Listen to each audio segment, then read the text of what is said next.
and welcome back to Bookish Theories. In today's video, I would like to talk about IDLE's Oh My God, focusing on a little breakdown and analysis of both the lyrics and the music video.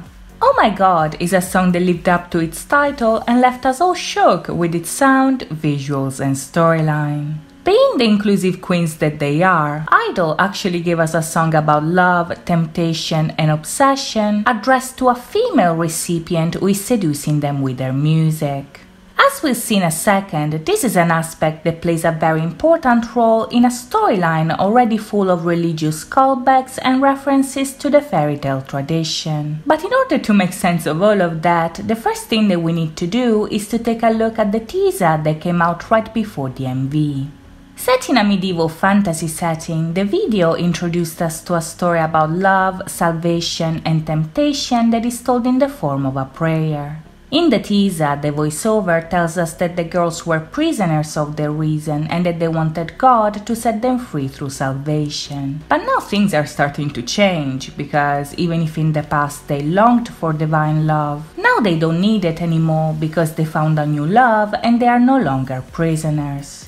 Right off the bat, this is very interesting because the teaser here implies that if on the one hand this new love has taken them away from God and salvation, on the other it also set them free from their own reason. Even if at first they tried to escape this love and find salvation in God, the song shows us that the temptation is just too strong, and the result of them actually surrendering to temptation is ultimate freedom. You see, the point here is not so much that this forbidden love has changed them into something that they are not, but more like that this love freed them and allowed them to be whoever they truly are. And this idea is also confirmed in the concept photos, where we see that the white innocent version is a lie, while the black seductive one is their true form. In the story, we see the girls trying to fight temptation and eventually falling for it. But this fall, which in the video is depicted quite literally, also leads to a new birth. That is them starting a new phase of their life where they are free to be themselves.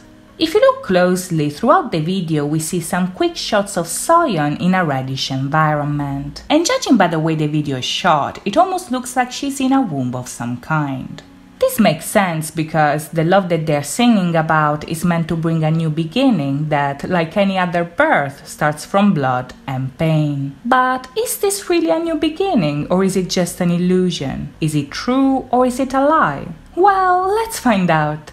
At the beginning, the song opens with Minnie telling us that she ran into her lover's arms while her music was drawing her in. Right off the bat, this is very interesting because these lines are actually the exact opposite of what we see on screen. While Minnie sings about running into the girl's arms, in the video we actually see her being dragged away by two men. And this should tell you something because these two here are the only men that appear throughout the entire MV. If we consider that in this context the girls' prison is actually reason, this could imply that the girls are trapped into their own mind. Up to this point, their reason, which is symbolized by the two men, is still holding them back because they are still seeing this love as a danger. But the change has already begun because temptation is already starting to take over them. This idea is also confirmed in Soyeon's lines, where she asks for help because she's getting out of breath. Much like Minnie, Soyeon is initially portrayed in a white room, the symbol of their apparent innocence as well as their connection with divine love. But as the video progresses, we see both Minnie and Soyeon reaching for the door of feathers and the white being tainted by the black. Now, if you look closely, by the time Uki takes the stage, the settings of the video become more elaborate and colorful, and this, my friends, is no coincidence.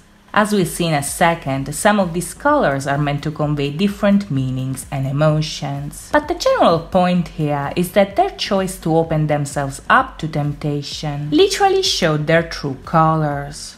As Uki and Miyeon say in the lyrics, the love that they are singing about is a dangerous one. It plays with them and it was able to destroy reason. But they allowed this process to happen. And this is because this love is also a source of enlightenment. The girl that is seducing them took them to the sky and showed them the stars. And whether we are talking about a spiritual awakening or a more physical one, the point is that even if this love destroyed their reason, it's also a medium of liberation and self-expression. Now, when it comes to Soojin, things start to get more interesting because in the story, she's the one who plays the role of the temptress. In contrast to the others who sing about being victims of temptation, Soojin is actually welcoming it, and the video shows us this by portraying her seducing Uki, Soyeon, and Shua, and actually holding the apple during the group shot. If we take a look at Soojin and Miyon's scenes, moreover, this contrast is also conveyed through the setting and the colors. While Miyeon is on the throne and the shadows are below her, Soojin is surrounded by them and the blue of the background is much more vibrant and intense. On a general level, the color blue is usually used to convey peace, tranquility, and calm. But in this context, there's nothing peaceful about what's going on. So the colors that we see on screen become brighter and brighter because they represent the part of them that is being freed by the love that is awakening them. If white symbolizes the virtues and values that they are leaving behind, as well as the reason that is keeping them trapped, the colors represent the brightness and excitement of the emotions that they are feeling despite of that. But in Soyeon's lines, we get the sense that this process also implies a lot of pain and suffering. In her verse, Soyeon prays to God and questions why is he putting her through so much temptation. The lyrics here imply that at this point she's still trying to fight the love that is tearing her apart. But the temperance that God gave her has disappeared into a black hole. So the only thing that she can do now is surrender to temptation and pay the piper for her sins. Now these lines are actually very telling because Soyeon here is making a reference to the Pied Piper, a German fairy tale that revolves around a piper who arrives in town to get rid of the rats but takes the children away when the people refuse to pay him. By saying that she is ready to pay the piper, Soyeon here is basically taking full responsibility for what she's doing. Like Miyeon and Uki say, they know that this love is dangerous and that they can get burned. But the girl, that is, Soojin, is so beautiful that they cannot help but falling for her. Now, in the video, this downfall is portrayed in different ways. While Uki cries tears of blood and both her and Miyeon literally fall into the darkness, Minnie actually dies from the poisoned apple that is held by Soojin. This is evident by the fact that their blood is black and that their lips are purple, a color that is usually associated with poison and that Soojin is wearing in her own scene. This here is an obvious callback to Snow White, a fairy tale that, as it turns out, is also referenced through the settings and once again through the use of color. You see, like Snow White was white as snow, black as coal and red as blood, the video shows us these three colors engulfing the girls depending on the situation. In this context, white means purity and innocence, black is death and darkness, but red is both passion and blood, life and death that come together to end a life in order to start a new one. If we take a closer look at the video, in Shua's scene we get the perfect representation of this concept. Much like Snow White, Shua is white as snow, black as coal and with lips red as blood. But in her lyrics, she willingly surrounds herself with a purple scent, which means that she chooses to get poisoned by temptation and seal her downfall with a print of red love on her face. These lyrics basically imply that by kissing Soojin, which again represents the temptress, Shua is choosing to follow love instead of reason. And this idea is also confirmed by Soojin herself, who whispers the words Abimo pectore when she seduces both Shua and Soyeon.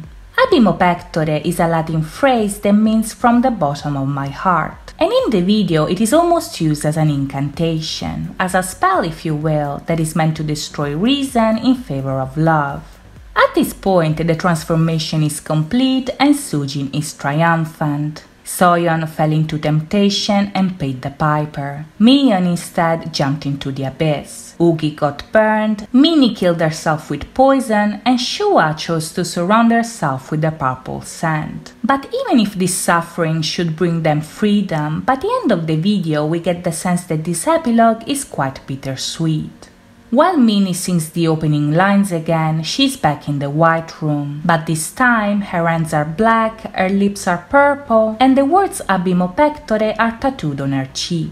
If you look closely, this is the same spot where Sujin almost kissed Shua, and this implies that Sujin's love left a mark on the girls from which they can no longer recover. Even if now they are free from reason, they paid the price for their choice. And the result of that is them going from a prison of reason to a prison of love. So that's it from me today. I hope you guys enjoyed this video, and if you did, please think about liking and subscribing. As always, thank you so much for watching, guys. I'll see you next time. Bye bye.